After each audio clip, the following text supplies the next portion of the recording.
सोलापूर शहरात सार्वजनिक शांतता आणि सुरक्षितता राखण्यासाठी पोलीस उपायुक्त डॉक्टर अश्विनी पाटील यांनी महाराष्ट्र पोलीस अधिनियमन 1951 चे कलम 37 अन्वये मनाई आदेश जारी केले आहेत। हा आदेश 25 मे ते 8 जून 2026 रोजीपर्यंत लागू राहणार आहे।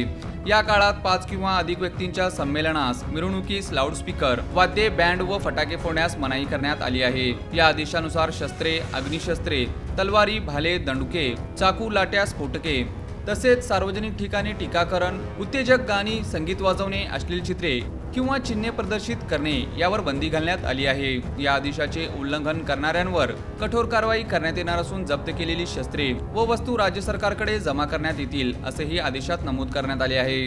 मात्र विवाह समारंभ, अंत्यसंस्कार, कायदेशीर सभा, शैक्षणिक उपक्रम, कारखाने, दुकाने, चित्रपटगृहे, नाटकगृहे, सरकारी कार्ये व परवानगी दिलेल्या संमेलनांना या आदेशातून सूट देण्यात आली आहे। हा आदेश सोलापूर शहरातील सार्वजनिक ठिकाणी, न्यायालय व सरकारी कार्यालयांमध्ये चिटकवून तसेच लाऊडस्पीकर, मेगाफोन व प्रसारमाध्यमांद्वारे प्रसिद्ध करण्यात येणार आहे।